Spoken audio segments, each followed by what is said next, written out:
Patira mo! Patira mo! Patira mo! Sa Tandem Online! Isang mapagpalang araw sa inyong lahat. Wow, holy. Parang hindi sila maniniwala sa'yo, Rico. Kaya ano nga, ba? nakakabisit naman. Pwede ulitin. Isang masayang araw na naman sa inyong lahat. Ako naman, kabog na naman. Siyempre, kasama na naman, siyempre ninyo, ang tropang maghahatid ng Perwisyong Totoo Lamang. Siyempre, kasama ko mula po sa kabilang dimensyon, walang iba kundi aking pang na partner na talagang spluk na spluk at shoot na shoot sa jar. Wow, may magan. DJ At syempre, hindi makukompleto ang good vibes kung hindi natin kasama ang nag-iisang hams na hams alive and everything. Ay, DJ sosyal. Rico. Oh, ayan na. With an age. Yes. Ganyan. Masarap.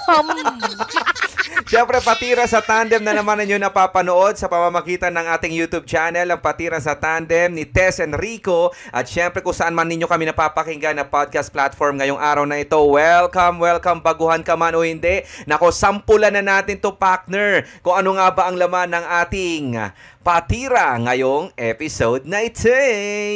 Eto na nga, friend. Ako, medyo talagang mainit-init pa, kumukulo, no? Itong mga patira natin. Baka kukulo din yung dugo natin dyan, ha? Nga, feeling ko nire-ready ko na nga yung damdamin ko. Basahin natin. Mula po ito sa ating official Facebook page na Patira sa Tandem. Kung ikaw, friend, na nanonood sa amin ngayon, meron ka din mga concern sa buhay, may kinabubisitan ka, may kinapeperwisyohan ka, correct. Abay, mag-message ka lang dyan. Kagaya na lang nitong sender natin. Ayan. basahin natin. Ito na. Ang sabi dito, mula po ito kay Empoy ng Pasay. Ha? Ayan. Pero hindi po ito tunay na pangalan. Okay, ang sabi po dito, Tandem naman, bakit nakailang message na ako? Message talaga. Huhupe. Please, Patira po kasi itong bagong boss namin. Ay? Na dahilan talaga ng stress ko. Ala. Ang yes na lang po niya ay Teresa. Napapansin ko pati mga katrabaho ko, kapareho ko ng pinagdadaanan. Kasi nag-transition na po yung bagong boss. Napakabait po ng boss namin dati. Sobrang makatao siya at hindi lang puro kita ang nasa isip. May malasakit talaga, kumbaga. Itong bago kasing boss namin, ibang-iba sa dati naming boss. Puro pera at kita lang ang nasa isip at naisasantabi yung kapakanan naming mga empleyado. Gaya nitong nakaraan. Nanalo kasi ako sa pag-games ng HR namin. Nagtanong pa, bakit ang laki daw ng napalanunan ko tapos seryoso pa at nakataas ang kilay? Sabi ko naman, yun po ang sabi ng HR. Pakiramdam ko tuloy, parang kasalanan ko pa na nanalo ako. Tapos, minsang nagpaalam ako na magli-leave dahil birthday ng anak ko, hindi din pumayag at may hinahabol daw kasi kami. OT kami ng OT pero ang bayad lang bibili siya ng pizza para sa amin pero walang bayad ang OT namin. Mas nararamdaman namin yung pagod kasi nasistress kami sa kanya talaga. Walang puso kaya pag ngumingiti siya minsan, hindi namin ramdam na sincere kasi parang plastic. Patira po, Tandem. Hirap naman umalis kasi hirap mawala ng work sa panahon ngayon. Highs, Empoy ng Pasay. Wow! Ayan, sa ganda pa naman ng pangalan mong yan, magrereklamo ka pa ba talaga, di ba? Teresa. O, diba? Itago daw sa pangalang Madam Teresa si Madam yung pinapatira niya. Diyos ko, Lord, ito sinasabi. Alam mo, sa totoo lang, partner, di ba, alam mo naman kahit naman hanggang ngayon, nasa pa rin naman tayo office environment ang datingan natin. Well, in fact, hindi naman talaga tayo makakaalis sa ganitong klaseng setup. Syempre, hanggat, alam mo yon, hanggat hindi na natin kailangan ng pera, di ba? Alam mo yan. Oo, pero since kailangan talaga natin ng work, kailangan talaga natin ng kaperahan, pampubuhay sa ating pamilya, pambuhay sa sarili mo, pang-abot sa mga pamilya, magulang, kung kani-kanong pantulong. Syempre, minsan iniisip natin, hati tayo wala tayong karapatang mag-inarte or aalis na lang ba ako sa toxic environment na to?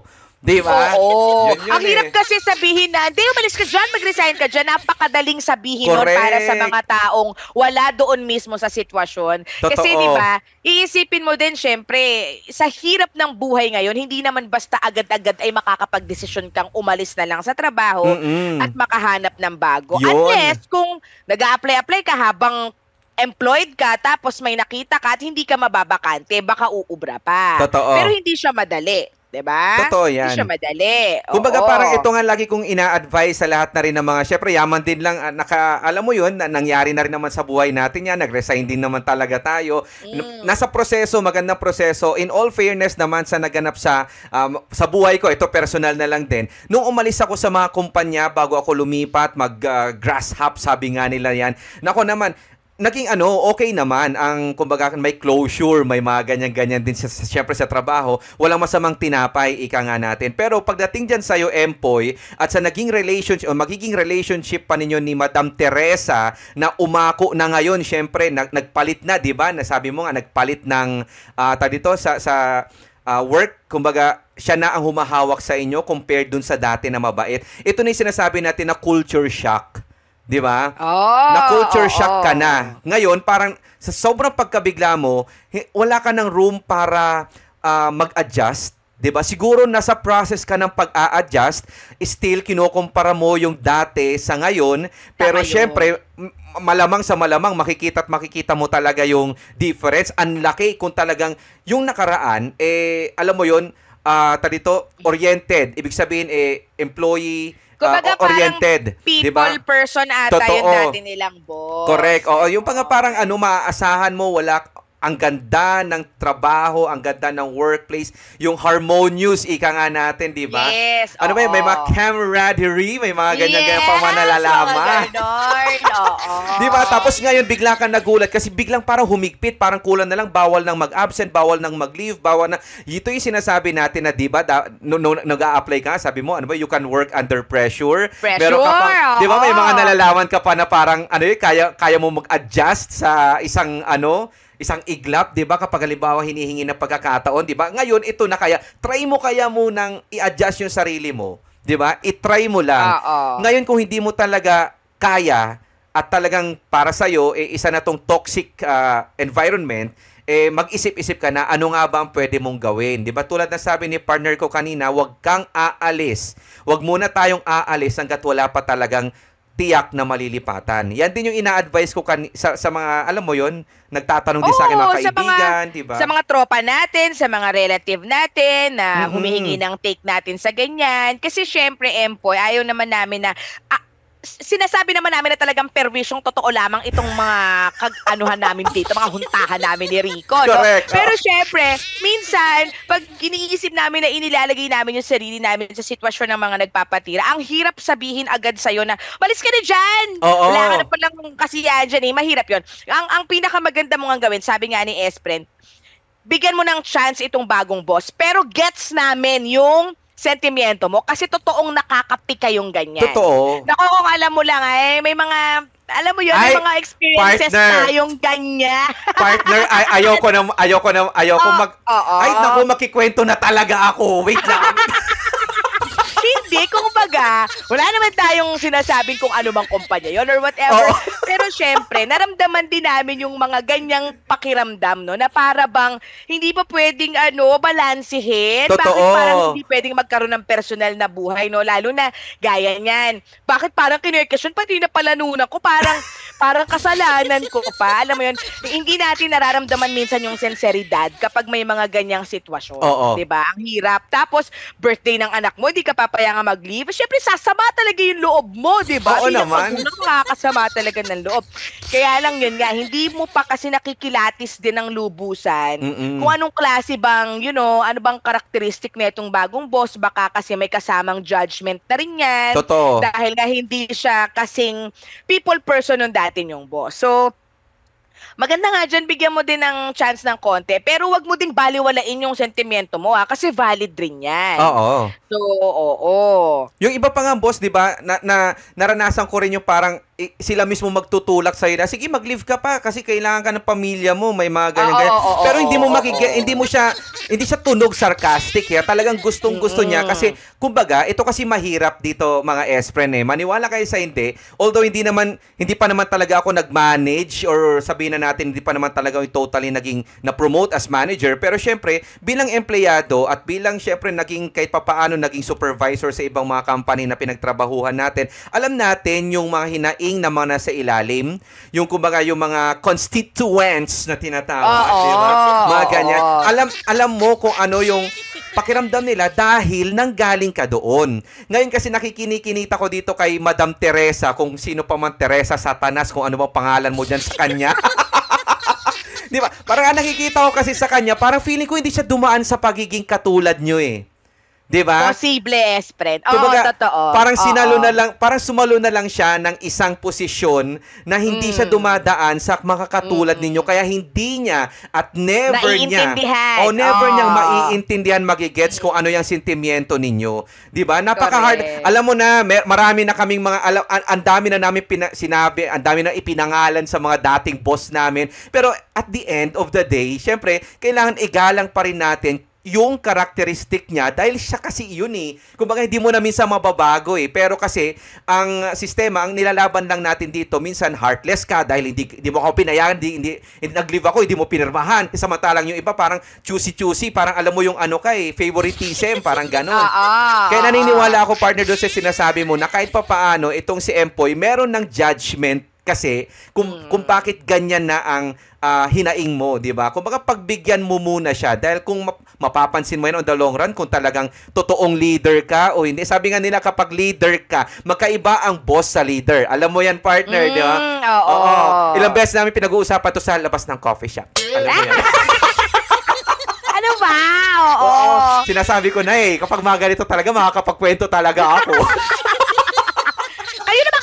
Boss kayo, ayan na. Napindot na naman si Anger. Kaya alam niyo naman na, di ba, kahit pa hindi kayo dumaan sa operations o kung ano man, try nyo naman di kasing makita yung point of view ng mga tao ninyo, yung mga nasa ilalim ninyo. Hindi naman yung parang syempre, di ba, ang iisipin tuloy nila, gaya niya ni Empoy ang iniisip. Ano ba yan? Puro pera na lang iniisip, puro kita na lang, kote tayo ng OT pizza. Ano gagawin sa pizza? Ipapaulam ko ba yun sa mga anak ko sa bahay? Correct. Diba? Parang gano'n. So, syempre, kapag ganyan, technically speaking kasi, sa mga boss na nagpapa-OT na hindi nagbabayad, mahabag din kayo ng konti. Kasi diba, parang hindi naman sa lahat ng pagkakataon, kayang bayaran ng pizza yung mga pagod at yung effort at yung oras ng mga empleyado ninyo na dapat nasa bahay na sila nun, pero nasa trabaho pa sila. Tapos pizza! Bakit walang milk tea? Yung pala kinasasama talaga na, yung sinasasama ng loob na kulang ng pantulak. Gago din talaga yung mga natin, parang walang kwenta na talaga. Hindi, charing lang. Hindi, pero ano yun? Kaya minsan talaga, nakakasawa na talaga na mag-adjust. At saka hindi... Ay, nako. Parang, ano akala ninyo? Parang ganun. Ako lagi mag-a-adjust sa inyo. Tapos, wait lang, ako yung boss dito. Ay, oo nga pala. Sorry po, nag-voice out lang. Nag-voice out lang po. Pwede, hindi po pwede. Ayan, nag-voice out na po. So, pwede na po ako mag-work ulit. Sige, okay lang. Sige, ano nyo po ako. I-OT nyo ako ng i-OT hanggang sa dito na po ako mamamatay. Kamong ganon. Sira ulo. Diyos ko. Mag-isip-isip din kasi. Alam mo kaya minsan maganda yung meron kayong meeting. Kumbaga kapag may meeting kayo, try nyo rin i-voice out yung mga ganyan. Kasi baka ang akala ng boss nyo, okay lang naman sa kanila. Sige, pag-utihin nyo yan. Alam mo yun, baka kasi hindi niya naiisip na isisiksik sa kukote niyang very, very, maliit na nahihirapan at hindi kayo mga robot, diba? Yun nga. Baka ngayon nga, partner, ang turing sa kanila, mga robot Kumbaga parang, di ba, kahit anong iutos, okay lang ng okay. At saka pangit yung sinasabi nga natin na parang oriented ka na lang, sumasalig ka na lang sa kikitain ng kung, nandun na tayo, hindi naman magrara ng isang company nang wala man lang, di ba, mga, basically, mga mag-lead. At saka hindi mo i-consider yung kikitain or what. Pero syempre, hindi naman kikita yan kung wala yung mga tao mo, no, di ba? Correct. Alam mo kami dalawa ni Rico, ma-share ko lang mga espre, no? Ayan Naniniwala talaga kami na ang success ng isang kumpanya ay kapag naalagaan ng mabuti ang mga tao. Manpower. Manpower. Mula ibabayan, mula maintenance, hanggang sa yung nangangalaga, operations, ganyan. Kasi, di ba, kapag feel nila na valued sila, sa kung saan sila nag-work, mas ginagalingan nila eh. Totoo. Mas nagkakaroon sila ng motivation, mas nagkakaroon sila ng rason na magtrabaho ng maayos. Kasi, well compensated sila. Tapos nararamdaman nila na tao silang tinuturing. Hindi lang na mga robot na mga, para kayo mga AI dyan. Oo, di ba? Diba? Hindi naman ganon. Ano ba naman? At saka wala din na kwento sa atin si Empoy eh. Talagang totally parang sinasabi niya na scrap talaga yung parang kahit man lang recognition sa mga empleyado. Kahit man lang may mga ganon, di ba? Lalo na yung mga nagtatagal. Di ba natatandaan mo, partner, sinasabi nga nila, di ba, na magkaiba ang leader at ang boss. Kasi ang boss, utos lang daw ng utos yan.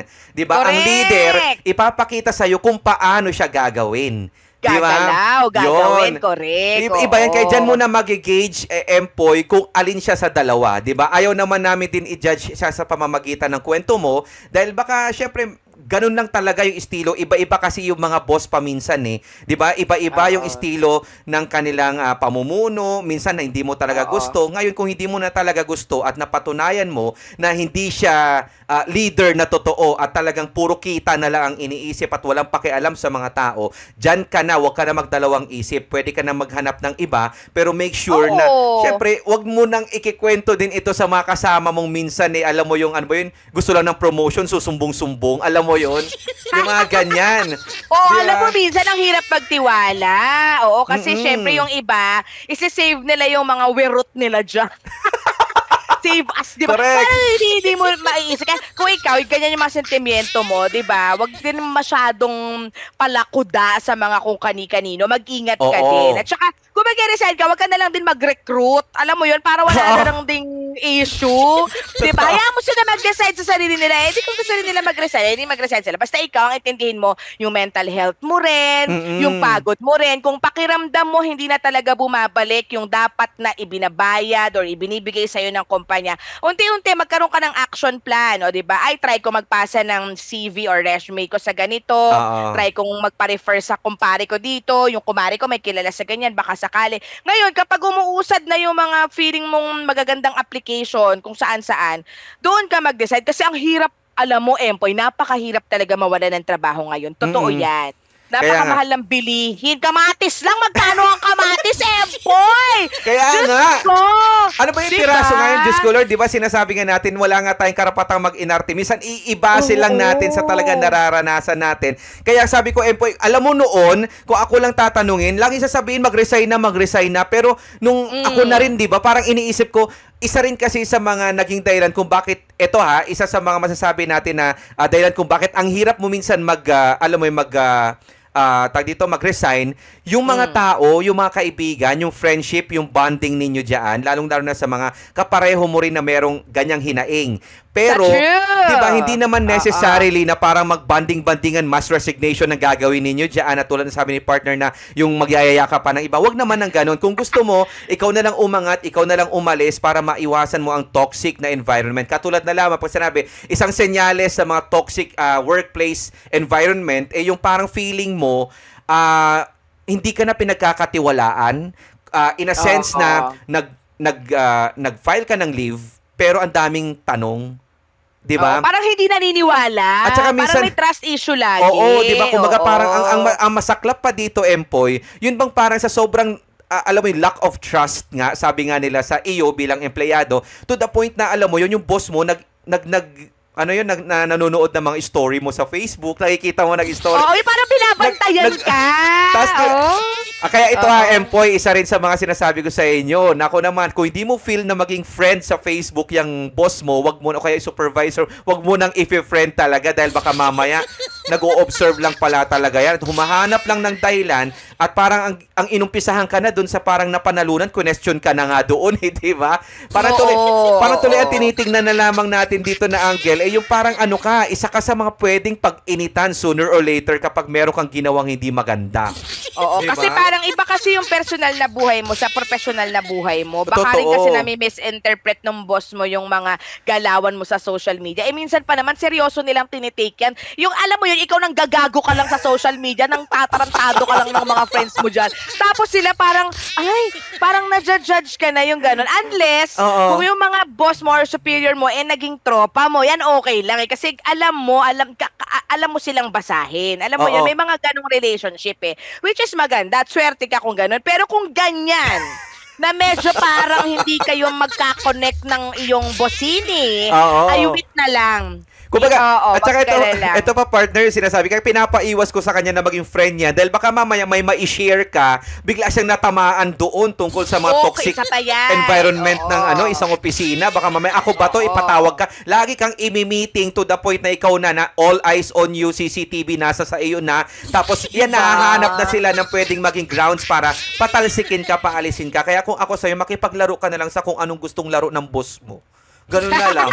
Diba? Humuhugot na si Espren Rico. May mga hugot na siya. Kasi sa totoo talaga na mga ganito sinasabi natin, partner, signs of toxic workplace. Ayan no room for mistakes. Walang mali ang boss mo. Siya lagi ang tama. Siya lagi dapat masusunod. At dapat siya lang lagi yung naka-leave. Ganun yan. Ba't naman ganun? Kaya nga this is really unfair and I don't like this kind of attitude. Sabi mo kaya nga, ano ba yun? Ba't kasi pupunta tayo doon? Nakakainis naman si Empoy kasi. Di na lang kasi magtrabaho si Empoy, dinadamay pa tayo Kaya nga, tapos ito pa, partner, yung sinasabi nga natin na minsan may role confusion ka na. Alam mo yung role confusion? Na parang, senyales to Empoy. Kaya kung sakali sabi ko sa'yo, aralin mo muna kung anong laro itong bagong, syempre, kultura mo dyan. Kumbaga parang bagong taon, bagong boss, ganun ba yun yung nangyari sa'yo? Na parang, siguro, may mga ganun diba? Parang Oo. nagrigudon na yung dating boss mo parang general manager na tapos siya naging sa inyo na. Ayan, may role confusion ka na. It means na parang hindi mo na to trabaho, hindi na ito kasama sa job description, ba't sa akin na naman ito? Di ba parang ganon? Di ba kumbaga parang siguro yung mga nakaka-relate sa atin, kung halimbawa nasa mga factory, di ba? Isa kang packer dyan. Alam mo yung mga nagpapak ng yung mga mother packer. Ay, ibig sabihin tagapak. Kayo talaga, mahilig na talaga mag-ano ng mga sinasabi ko talaga sa inyo. Minsan yung mga utak ninyo talaga may problema talaga. Utak nyo may sipon. Alam mo? Abot na sa brain yung phlegm. Kaya nga Nakakainis Ay, naku. Paano kasi Kuya Liba, di ba? Yun nga, ikaw ay isang certified, ikaw matagal ng packer dyan sa lugar ninyo. Sa company nyo. Tapos, ang pinatrabaho sa'yo ay yung maintenance, as in waste management, parang ganun, ikaw magtapon nito, ikaw mag-ano niyan. Kung ganun, di ba? Hello, ang pinapak po natin dito yung mga pagkain. Bakit sa akin napunta itong trabahong ito? Parang ganun.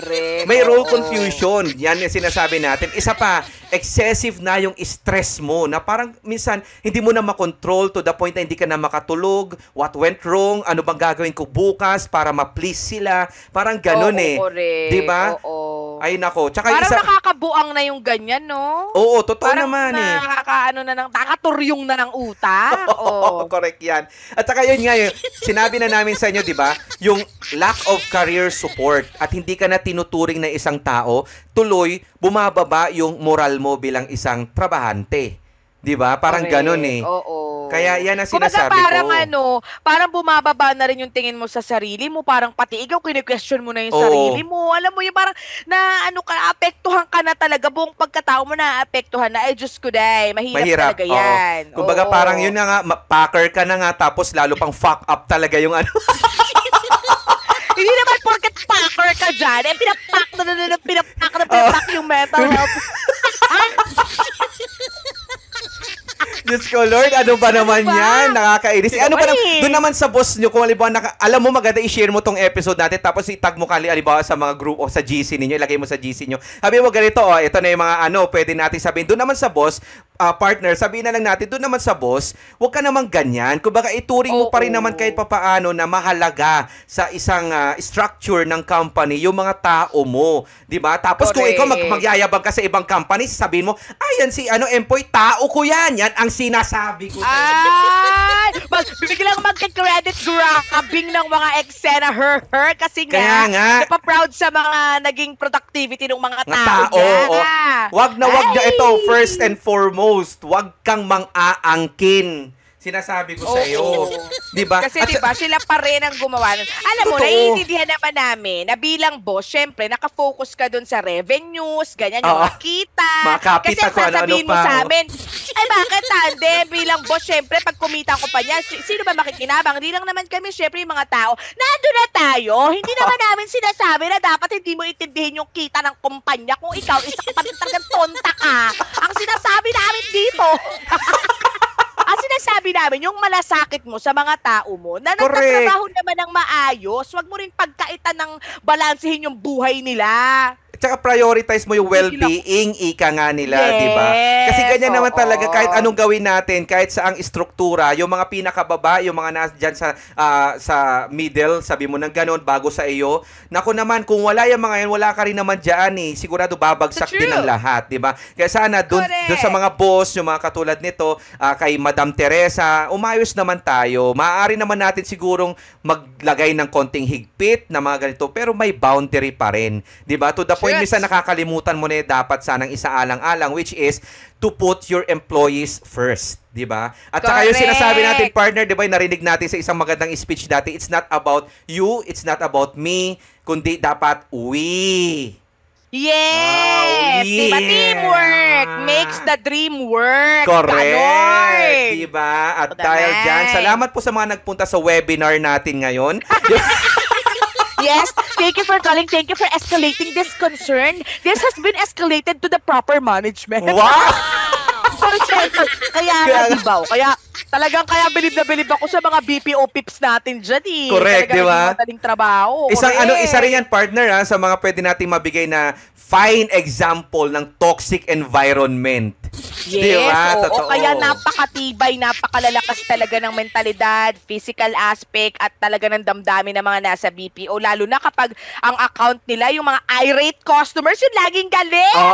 Grabe, 8 hours na buhay mo. Sumasalo ka ng mga galit na kausap, diba? So talagang saludo talaga tayo sa mga yan. Nako naman, sana ituloy-tuloy nyo lamang po. Pero syempre, itong episode na ito, hindi naman pag-uudyok sa inyo na umalis na kayo sa pinagtatrabahuhan nyo. Again, consider nyo pa rin mahirap maghanap ng pamalit. Unless, ikaw ay talagang swerte-swerte, anak ka ng Diyos talaga na parang isang clip pagkapasa mo ngayon, bukas meron na agad na pwedeng puntahan, di ba? I-consider pa rin natin. Alam ko, kapag kalibas sa mga company, kung bago ka mag-resign, may 15 days ka muna, mga ganyan-ganyan. Huwag natin bibiglain. Ito lamang ay isang pag-uusap tungkol sa mga, kung paano ka-toxic ang mga environment natin pagdating sa opisina at kung paano nyo sana i-handle yan. Kaya ikaw, employee, tiyaga-tiyaga lang, isipin mo rin ng family mo, anong kakainin kung wala ka ring trabaho, di ba? Tsagain mo na lang. At saka ito na isa pa sa sinasabi ko, pinagalitan ka, pinagtripan ka, pumunta dito sa kanan, labas mo lang sa kaliwa. Pinagalitan ka dahil sa trabaho, hindi dahil sa pangalan mo, siguro parang ganun. Hindi naman siguro, di ba? Hindi dahil sa pagkatao mo, kaya dapat i-consider mo yan. So, ipatira na lang to si Madam Teresa, nakala mo ganda-ganda. Go! Tirahin na yan si Teresa. Nagigigil ako. Nag-caterising kita, Teresa eh. Nagigigil ako sa'yo. Nakakabisit talaga yung mga ganyan. Ramdam namin yan, Empoy. Kaya kung halimbawa, katulad ni Empoy, meron din pong ibang mga S-friend tayo na gusto din na ipatira yung toxic na mga workmate, toxic na boss mo, ganyan. At hindi mo masabi kahit kanino, partner, page lang is the key. Correct! Kaya naman i-search mo na yan, Now na S-Friend Patira sa Tandem, at i-share mo na sa amin para may kasama ka sa kaperwisyuhan na yan. Wala masyadong solusyon, nakita nyo naman, pero at least may karamay kayo dyan sa issue na yan. Totoo. Diba? Siyempre sabi ko kami nga, ang tropa na maghahatid ng perwisyong totoo lamang. Diba talaga naman? Kasama ko mula sa kabilang banda ng internet. Walang iba kundi si DJ Tez. At syempre, with an H, DJ Rico. Kasama din natin dito lang sa nag-iisang Patira sa Tandem. Patira mo, patira mo, patira mo sa Tandem Online.